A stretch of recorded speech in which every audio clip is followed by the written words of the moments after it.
welcome to the first ever Millennial Mum podcast episode and YouTube video. My name is Yasmin and I will be your host, and I am a very proud mum to two beautiful boys and multiple business owner. And I'm going to spend this first episode allowing you to step into my life, understand where I've come from and how I have got to where I am now.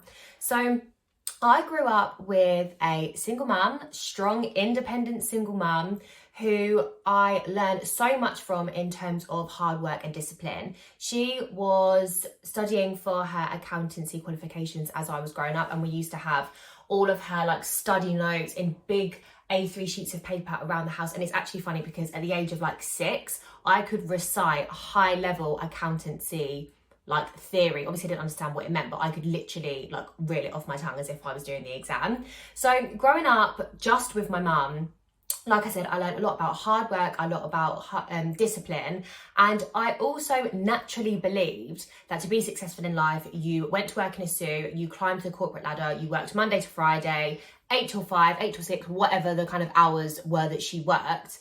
And I was so excited to get to that part of my life. My mum used to, and still does, when she goes to work, she looks so on point. She is so smart, so professionally dressed. And there was a part in me that was so excited to get to that point so that I could go to work in heels, I could go to work in a power suit. And I felt like that was a big milestone that I was kind of working towards in my life. So when I was at school, I was really, really hard working at school. I really enjoyed school. I'm not to blow my own trumpet at this point, but I'm quite clever. I got really good grades at GCSE. I went on to do A-levels and I did them in business, psychology and dance. And I did another certificate, I think it was a BTEC certificate in criminology. And I also did an EPQ in dance as well and got really good grades at A-level too. But I decided very quickly, I just knew that university was not for me. So at the end of your first year, I think it is, when you go to sixth form, you have to start applying for the different courses you want to do at uni. And I didn't even bother really looking at any because I just knew it wasn't for me. And this is no disrespect or anything to people who go to university, because I think it's definitely a place for a lot of people. But to me, I would have only gone to university if I knew exactly what I wanted to do. So for example, if I wanted to be a doctor and I knew that I needed to go to X university and get X grades in X course to then go here for 7 years and there for 10 years. I get it. But for me, because I didn't know what I wanted to do, I didn't want to just go to university, pick a course that was quite common, because I would have picked business or psychology, which I think a lot of people choose, especially when they don't know what they want to do. And I didn't want to waste those years and get myself in loads of debt, especially because, so how old was I when I was 16 when people were applying for university? Because my birthday's at the end of August, so I'm one of the youngest in the year. I actually had my first job when I was 14, so I worked as a kitchen porter. So I had a taste of making my own money since the age of 14. When I was 15 to 16, it must have been when I was 16 because I had a moped at the time, a little white sparkly moped, and I had a helmet on that had, it was a pink helmet with pink, white, black flowers on. So, oh my God, that's proper taking me back. But yeah, when I had my moped, I used to have 3 jobs. So I worked as a kitchen porter in a wine bar. I worked as a waitress in a little cafe, family run cafe. And I also worked at Clark's, the shoe shop in Braintree, Freeport. So I have always been really, really hardworking, and it comes from obviously watching my mum graft. So as soon as I left sixth form, I knew that I wanted to get into a job and not just go and learn more things when I could be earning my own money properly. So I remember, I'll never ever forget this day. I was sat in the concourse bit in Colchester sixth form, and one of the girls I was having a conversation with, she was applying for university. I think she wanted to be a midwife or a nurse, and we were talking about what I was going to do. And she was like, Yaz, you love working in retail. The type of personality that you have, you would be good as management. And she worked in M&S as a sales assistant, stacking the shelves.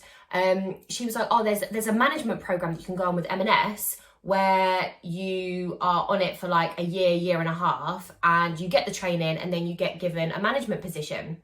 And she knew that because there was a girl working in her shop, the shop that she worked in, that was doing the same thing. So I was like, okay, I'm going to have a little look into this. Didn't really think much of it.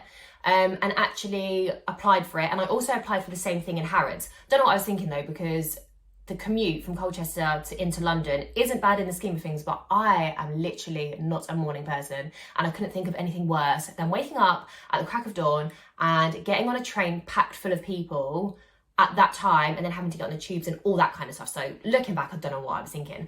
But anyway, I passed the initial stages of the M&S management program with absolutely flying colours. There was 33,000 people who applied for it that year, which I later found out, and there was only 30 of us that got it across the country, which is just insane. And there was a numbers part, and when we went on the day, when you have an assessment day, there was a proper numbers and statistics and analytics part. And I'm good enough with numbers to get by in everyday life. I can budget my food shop, I know how to add things up, I know how to work things out. But when it comes to proper commerciality and looking at a load of numbers and all of that, I didn't really get it. So to be honest, when I did that part of the interview, I was thinking I haven't got this, but we'll just crack on and carry on with the day. So to actually get it, I was really buzzing, really buzzing. So I was then thrown into the world of work at 18, and just 18 because I turned 18 obviously in August, and then I started with M&S in the September, and I absolutely flew through the program. It was meant to be 18 months, but I did it in a year. And my first appointment was store manager. So I became the youngest female store manager in the company, which was just crazy. And I had the little Clacton outlet store. So it was by the seaside on a little retail park. And I can't tell you how much I learned during my time in M&S as a whole, but that Clacton outlet store.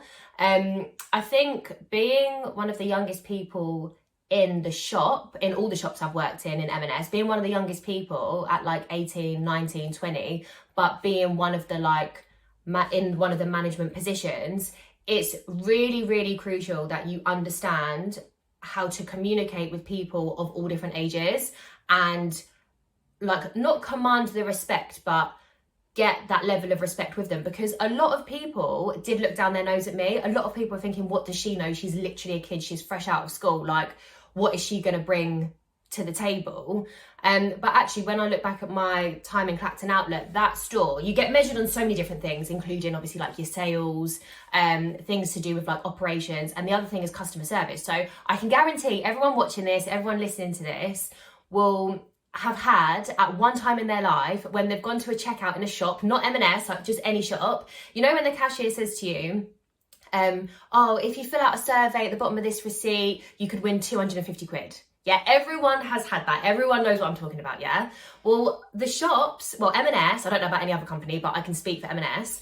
M&S are actually measured on that. So when you send your feedback from the link on the bottom of the receipt, that information gets sent to head office and then gets sent out to the regions, and each store is measured on how many 5-star ratings they get. So when I joined Clacton Outlet, it was the bottom out of all the stores in the region, and I want to say there was 19 shops in the Essex region at the time, and they were the bottom for customer service, right? And I went into that shop and I took it right the way up to the top. So even though people thought that I was this young girl fresh out of school, what does she know? I turned that shop around in terms of the customer service, and not necessarily the customer service it was delivering, but maybe taking it up a notch a little bit, but then obviously making customers feel like they had such a good enough experience that they would take the time to give feedback, because that's what it is. Do you know what I mean? We go into shops all the time. You will go into shops all the time and have really good experiences, whether you're someone's helped you find something in Tesco, or you've gone and bought a new car, or whatever it is. We get good service all the time, but we don't always get that exceptional service that makes you feel do you know what, I'm actually going to fill this form out. So I was really proud of the results that we were able to deliver, and I think it was good in terms of gaining the respect of the people in the shop and then also across the region. But anyway, so I was in M&S for, I think it was nearly 3 years or just over 3 years. But at that time in my life, separate to work, I had found an absolute love for Ibiza. So where I've danced since I was little, I love dance music, I love a good rave. And I went to Ibiza for the first time. I flew on my 19th birthday and I'd wanted to go for so long, and it was just everything and more. Like, I was so like just in awe of the glam, the sunshine, like the lifestyle out there. Like, it was just mental. So after I'd been in M&S for, I think it was just over 2 years, I was like, do you know what? I think at this point I'd been to Ibiza maybe 3 times, and I was like, do you know what? I would love to do a summer out there. And it didn't even, I'm not gonna like bullshit and try and pretend that I thought long and hard about the decision, because I really didn't. I was like, right, I want to go and do a season in Ibiza. And actually, if I stay in M&S right now, I'm gonna end up staying in M&S forever. You know what it's like. You see people in M&S who are like in their 50s, 60s, and they're still working there, and they've said they've been working there since the 70s. Do you know what I mean? I didn't want to be that person. There must have been more to life than working in an M&S shop. So I spoke to my boss, who was like an incredible role model to me. She was in her 50s, I think. She was Dutch, and I've got Dutch heritage on my mum's side. She was fierce, she was powerful, she had such a strong aura about her. She got shit done, she led with passion. Like, she was incredible, like absolutely incredible. And I think a lot of people took her the wrong way. And she did rub people up the wrong way in some respects, but that's just because she was so direct, and she knew that the things that she was getting done, or the way that she was going about things, was for the best, was the best for like the shop and the best for the people. So I really respect her for that. But I was someone that I think she saw a lot of her in me as someone like young and coming up through the company. So I think that's why she like backed my corner and really like tried to nurture me into the manager that I was going to be able to become. So I think it was a real shock to her when I said, like, I'm going and I want to do a season in Ibiza. So we had that conversation, and then in May of 2019, so literally nearly 4 years ago now, I packed my things and flew to Ibiza, and literally had the best summer of my life. I met friends out there who I'm still friends, like my close friends today. I met my partner out there who literally lived at the other side of the UK to me. Like, we would never ever have crossed paths if it wasn't for Ibiza. And obviously we now have 2 beautiful sons and actually run a business together as well. So Ibiza has my heart in so many ways, and I cannot wait to get back there with my 2 babies and show them where it all began, even though they're probably gonna like roll their eyes and literally not give a shit. But it's a very special place for me and my partner, so we're definitely gonna have to go back. I came back from Ibiza in the October of 2019, and with my CV and my experience and my grades, I naively thought that I was gonna be able to get a job like really quickly. So I think I spent like a month-ish partying and just seeing friends from Ibiza and just chilling and like casually applying for jobs here and there, thinking like, I don't need to worry about anything, because obviously when it's my time and I go all into applying for jobs, I'm going to be able to get one really quickly. And I was so stupid to think that.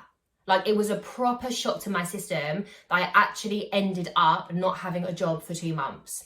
And I remember being sat, I moved back home when I came back from Ibiza. I moved back to my mum's. And I remember just sat on her sofa in my pyjamas in the middle of the afternoon, crying with my laptop in front of me and my notebook next to me, because I was applying for so many jobs, and I mean like 50 a day, every day. And I was making note of them all to make sure I could follow up with people or try and like contact recruitment and like the recruitment departments of all these different places. And I just could not get a job. And the type of jobs I was applying for were like receptionist kind of jobs, because even though like I'd never done that before, in my mind, I wanted to go back to Ibiza and do another season in 2020. So I didn't really want to like get myself into a career. I didn't want to go back to M&S. I didn't want to like try and get into another retail management kind of position, because in my head, I was going back to Ibiza. So it didn't really matter. I didn't need like a long-term job. So I went for a few interviews, got nothing, went to London on like different interviews and stuff like that. And I was like, I'm not going to London. Like, I'm not doing the travel from Milton Keynes to London. It's just not happening. And then I had an interview at a local recruitment company, and that's where I ended up working. So for 9 months, I worked in a recruitment company, but I also fell back into the trap, not the trap, But like, I ended up falling back into the trap of working 3 jobs because I came back from Ibiza with no money. And then having like 2.5 months with no money coming in, I literally had nothing. And then I had to buy a little runaround car because obviously I needed to get to my job in Milton Keynes. So yeah, I was working in recruitment. I was working in the pub at the end of my road. And then I was also working for an online, I was like an online executive for a finance company as well, like in my spare time. And I just constantly felt drained. I felt like I had no time to myself. Bearing in mind as well, my partner, who I just met in Ibiza, we weren't like together at the time. When we just come back, we were just like seeing each other and obviously spending time with each other when we could. But I hardly had any time. So we were seeing each other like once a month. And he was really busy because he'd moved out of his family home up to Manchester. So he lived in Wales. So he moved from Wales to Manchester, and he was also working in a bar job. So that's unsociable hours. That's like evenings and weekends. So we had to also try and make sure that our weekends off married up. Like, it was just a lot at the time. And I just felt like, this is wild. But I felt like this was life, because surely you have to work hard and you have to feel drained all the time to make money, because I'd kind of seen that growing up with my mum. So then, everyone knows what happened in 2020, yeah? Lockdown, COVID. Don't even want to talk about that too much, yeah? But it actually played such a huge part in my business journey and where I am now. So lockdown happened. The type of recruitment that I was in was medical recruitment. So we didn't have any kind of like dip in business. I was working from home and I was very, very, very busy. I headed up the psychiatry division in the company that I worked in, and yeah, I was having phone calls all the time. I was working really hard. I was placing doctors here, there and everywhere. Like, it was good. But I saw one of my friends at the time was partnered with an online business, and she was selling products. She was selling products on her Instagram, selling products on her Facebook. And I did know that she was doing it before, but I hadn't really taken too much notice of it until she posted that she had got a brand new Mercedes paid for by this company. Now, we see a lot of people like making income claims and saying, oh, I've got my car paid for, oh, I've bought my dream house. And I think when you don't know those people personally, it's really difficult to understand if they're telling the truth. It's really hard to know like what's true, what's not, because obviously people can over exaggerate things or embellish things slightly to make them seem better than they are, and you just never really know on social media what's true and what's not. But because I knew her really well, and because she was a good friend of mine, I was like, babe, what is this? Get me on it. Because I'm right. Side note, I'm a bit of a car snob. I love nice cars. My mum was an accountant in the car industry. My dad is in the car industry. My stepdad is in the car industry. My granddad was a mechanic, car mechanic. So I've always been brought up, not always been brought up around nice cars, but I can appreciate a good car when I see one, right? So when I was a store manager in M&S and living in a flat on my own, I drove Minis. I had 2 Minis, loved them. The Mini that I really didn't want to part with was a John Cooper Works, and it was grey, and it was just the most beautiful thing I'd ever seen at the time. And I felt like an absolute boss bitch at the age of 20, zooming around in this little JCW, yeah? I absolutely loved it. So when I came back from Ibiza and I had no money, I had to buy a car, like I said, a little runaround, and I got a little banger, right? A 3-door little banger.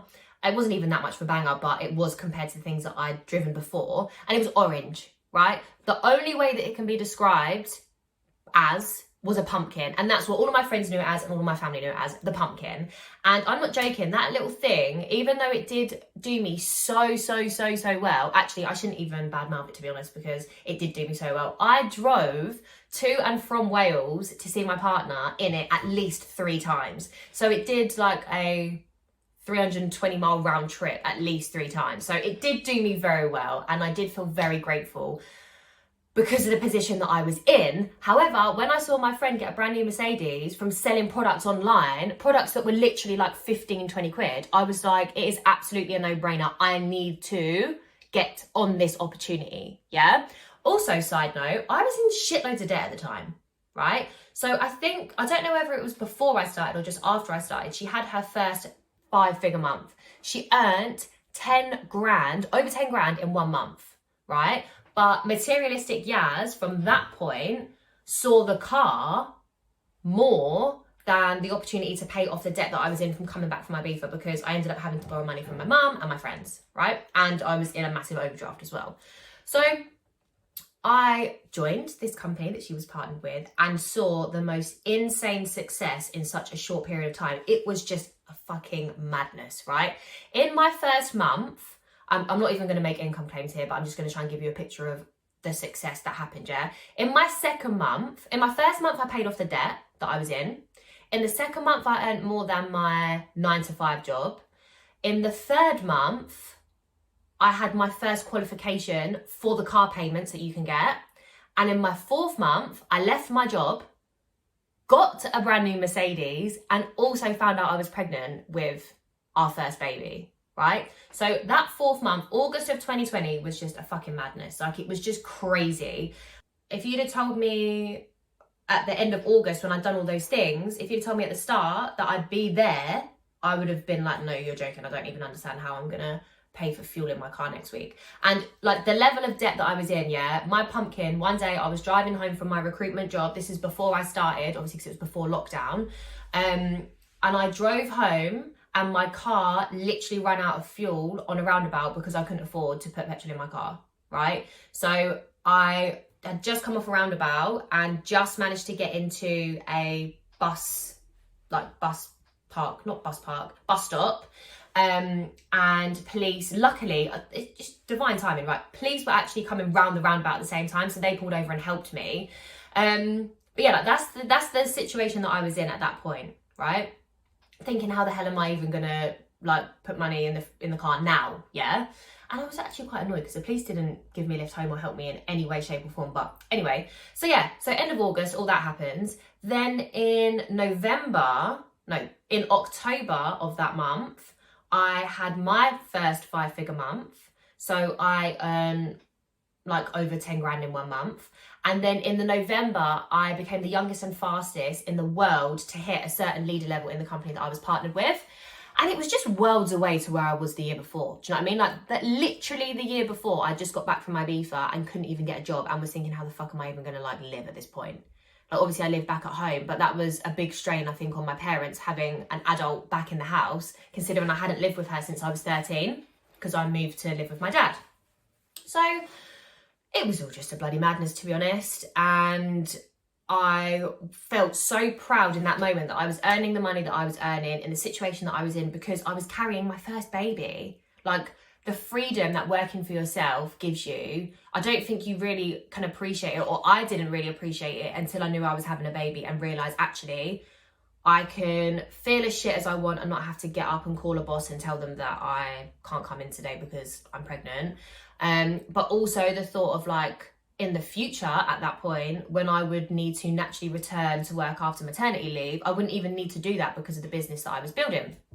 So we had our first son in March of 2021, and it was a wild journey because he was in intensive care for a few weeks, which I will share that story in more detail, maybe either in a blog post or another episode.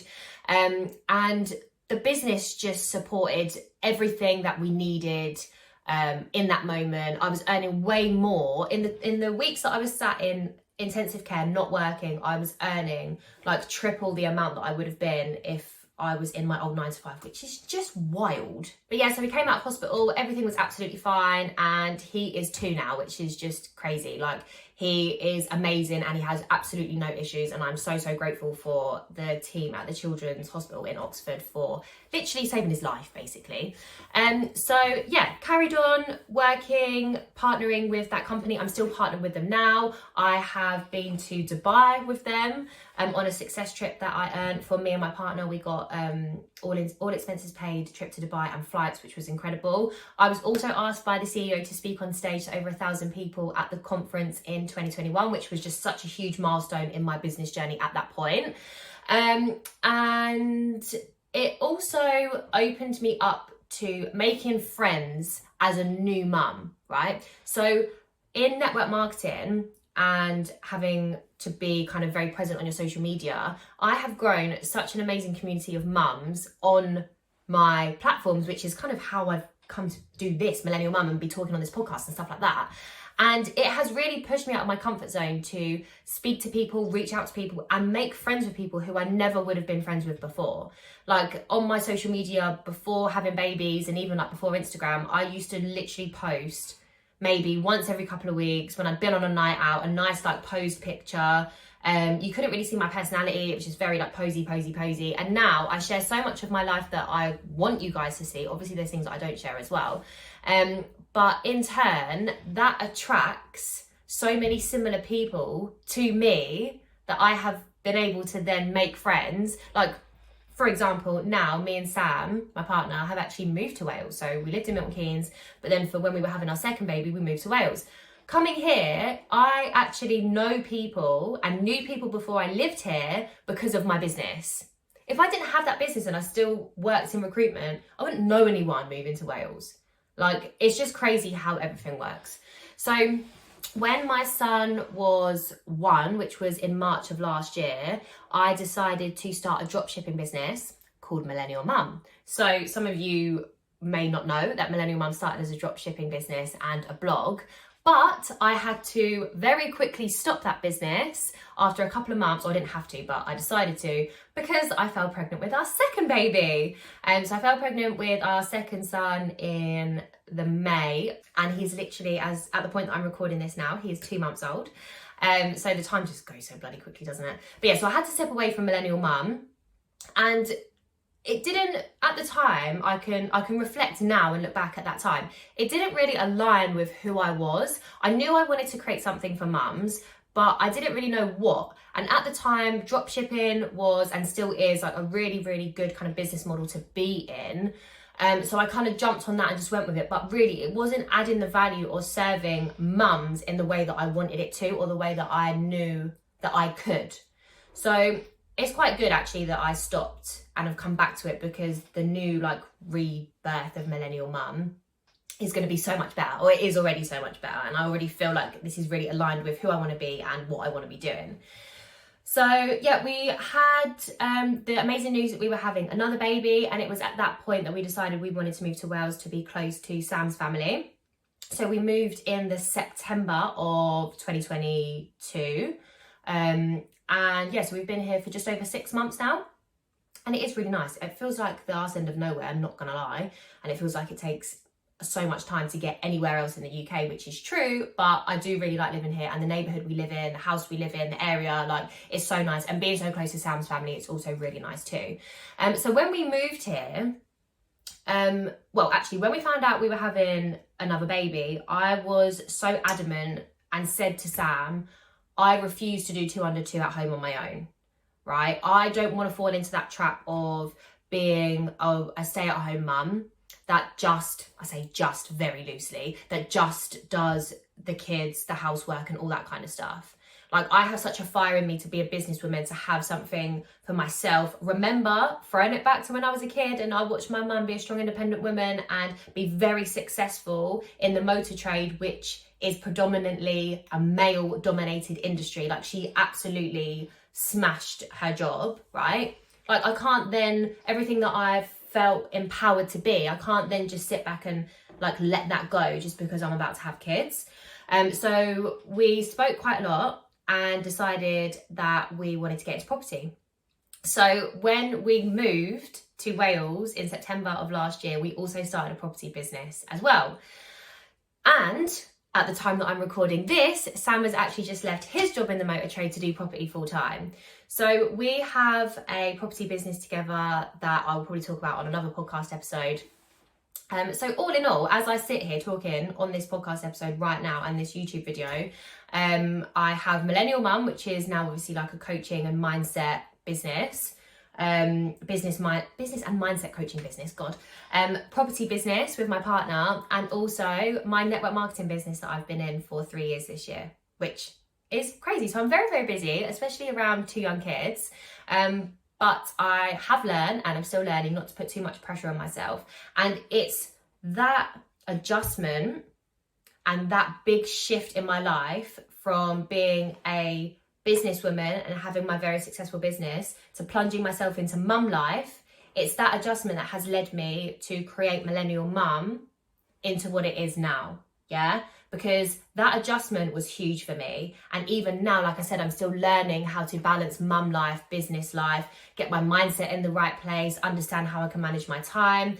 And that is the value that I know that I can give to every single mum in business, or mum who wants to start a business, or just mum in general who is listening to this right now. I know that I can give that value to you. So if you are a mum in business, a mum who wants to start a business, or a mum who wants to make friends, wants to have a better mindset with things, to be part of a community and make friends with other mums who are in like a similar situation, who are having the same challenges that people who are not mums just don't understand, then this is the place for you. This is the podcast to be listening to, and this is the YouTube videos and channels to be following. And one of the big driving forces behind why Millennial Mum has become a business and mindset coaching business is because a couple of years ago, I sat on a training video from someone, a really big leader in the network marketing space, and she was talking about time management, and she was talking about how a lot of people make excuses for time management, and people need to be more disciplined. Like, you're not going to be motivated every day, but you need to be disciplined. And she also then said something along the lines of, and to all the mums who are listening to this, don't tell me you don't have the time. Don't tell me your kids don't sleep. And at that point, I thought, I know this woman isn't a mum anyway, but she just doesn't get it. Yeah. And I feel like as mums who run businesses, we have completely different struggles and pain points to if we ran our businesses before we were mums, and to everyone who runs the same business as us or is in a similar industry who just doesn't have kids. So here I am to serve all of you business mums and mums who want to start a business and want to make money online, from home, around mum life. Here I am serving you from a place of, I know what you're going through. Yeah, because I think it is, there's definitely like a gap in the market for other mums in business to coach and give value to other mums in business. Yeah, because like I said, you know what it's like, yeah, when you have your kids, you have your group of friends, yeah, and there will always be a couple of people in your friendship group who don't have kids who will just never fucking get it.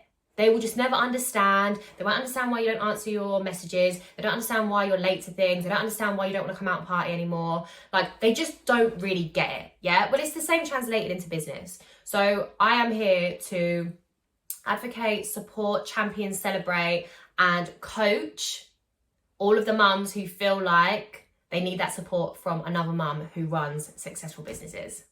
And just on that, you are going to be able to see and hear these podcasts and YouTube episodes every single week. I'm also going to try and keep the majority of them quite short and sweet, because I know that us mums, we don't have a lot of time. Yeah. So if you are sitting on the sofa watching your kids play and you want to watch something short and sweet, you'll be able to watch these episodes on YouTube. If you're in the car and you're just nipping to do the school run or the nursery run or the Tesco shop, you can plug it in as a podcast episode in your car. Like, I'm going to try and keep these as short, sweet and compact as possible so that you can get these small snippets of information and value wherever you are, whatever you're doing in every day. Because one of the things that I have learned over my time is that I need to be plugged into self-development at least once a day, just to kind of keep me on track. Because sometimes we feel like we're drowning in kid stuff, washing, cleaning, cooking, all of that kind of stuff that the majority of us take on our shoulders every single day. And even we'll say, as supportive as our partners can be, the majority of that kind of stuff does end up falling on us. I know that's a generalization, but it's probably a fact, or it is definitely a fact. So just having that self-development or someone else talking to you about success or giving you tips every single day, even if it's just one nugget that you take away, can massively affect your success, not just in business, but how you carry yourself in mum life and in relationships with your partners as well. So yeah, every week you'll be able to watch and listen to these episodes, and I am so excited to just get cracking. And finally, I just want to say a massive thank you for being here with me, for listening to this first episode. And if you could do me a massive favour, hit the follow button, hit the subscribe button on whatever channel you are watching this on. And please either screenshot what's on your screen or take a picture of me on your screen if you're watching me on YouTube, and share it to your socials and make sure you tag me. I'm going to leave the handle to the Millennial Mum socials in the description of this video and episode, so you can make sure you tag me. And I cannot wait to see you on the next episode.